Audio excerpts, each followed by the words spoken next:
ये love story अभिषेक नाम के एक लड़के की है जो अपने घर जाने के लिए मुंबई रेलवे स्टेशन पे अपनी ट्रेन आने का इंतजार कर रहा था। तो चलिए हम जानते हैं कि अभिषेक की प्रेम कहानी की शुरुआत कैसे हुई। ये कहानी शुरू होती है अभिषेक से। वह अपनी बहन की शादी में जाने के लिए मुंबई रेलवे प्लेटफॉर्म पर अपनी ट्रेन आने का इंतजार कर रहा था कि तभी एक लड़की उसके पास आकर पूछती है, ये मुंबई से हावड़ा जाने वाली ट्रेन कितने बजे तक आएगी? अभिषेक रात के 8 बजे में आएगी। वह लड़की फिर वही प्लेटफॉर्म पे ही बैठ जाती है और ट्रेन के आने का इंतजार करने लगती है। थोड़ी देर बाद रात के 8 बज जाते हैं लेकिन ट्रेन नहीं आती है। अभिषेक काउंटर पे जाके पूछता है कि ट्रेन अभी तक क्यों नहीं आई, तो काउंटर वाले अभिषेक को बताते हैं कि घना कोहरा होने के कारण ट्रेन थोड़ी देर से पहुंचेगी। अब अभिषेक उस लड़की के पास जाता है और कहता है कि घना कोहरा होने के कारण ट्रेन थोड़ी देर से आएगी। वैसे आपको जाना कहाँ है? लड़की, मुझे बर्दवान जाना है। अभिषेक, मैं भी कोलकाता जा रहा। अपनी बहन की शादी में दोनों कोई ट्रेन आने का इंतजार करने लगे।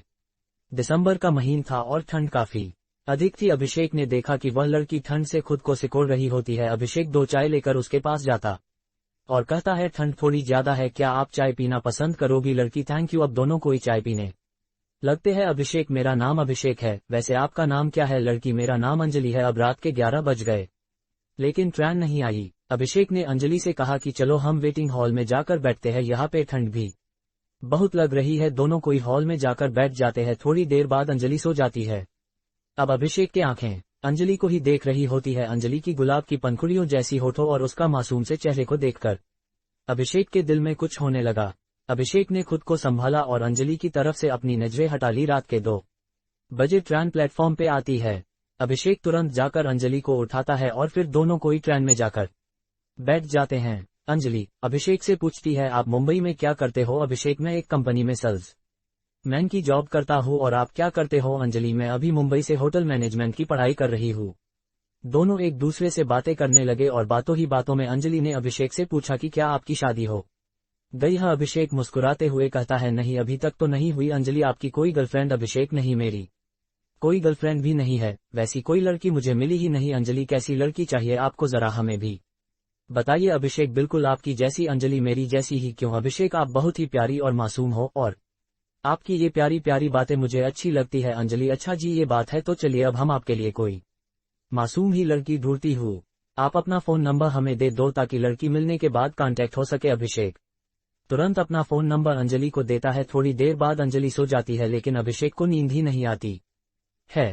वह सिर्फ अंजलि को ही देखता रहता है। ऐसा लगता है मानो अभिषेक के दिल में अंजलि के लिए प्यार का फूल खिल रहा हो। अभिषेक उस पल अपनी आंखों कैद कर रहा था। वह सोच रहा था कि क्या पता फिर कभी अंजलि से मुलाकात होगी या नहीं। अब सुबह हो गई थी, ट्रेन बर्दवान पहुंचने वाली थी। अंजलि अभिषेक से कहती है, मेरी मंजिल आ गई, अब मैं चलती हूँ। अभिषेक को थोड़ा उदास हो जाता है। उसे ऐसा लगता है कि कोई अपना उसे छोड़कर जा रहा है। ट्रेन बर्दवान स्टेशन पे रुकती है और अंजलि मुस्कुराते हुए अभिषेक को अलविदा कहती है। अभिषेक ट्रेन की खिड़की से अंजलि की तरफ देखता है। अंजलि भी अभिषेक को आखिरी बार पीछे मुड़कर देखती है। उसके दिल में भी अभिषेक के लिए कुछ फीलिंग्स की। ट्रेन अब स्टेशन से चल पड़ती है लेकिन अभिषेक अभी भी अंजलि को ही याद कर रहा था। कुछ समय बाद अभिषेक के फोन पे एक मैसेज आता है जिसमें लिखा था, तुम्हारे लिए लड़की मिल गई। उसका नाम अंजलि है और ये उसका फोन नंबर है। अभिषेक ने तुरंत उस नंबर पे कॉल किया और अंजलि ने कॉल रिसीव किया। अंजलि, तो लड़की कैसी लगी आपको? अभिषेक, बहुत अच्छी लगी। अंजलि, तो शादी करना चाहोगे? अभिषेक, जी बिल्कुल करना चाहूंगा। अंजलि, तो आ जाइए बर्दवान। अब मानो अभिषेक के खुशी का ठिकाना नहीं रहा। उसे उसकी सपनों की रानी जो मिल गई थी। अभिषेक घर पहुंचने तक अंजलि से ही बातें करता रहा।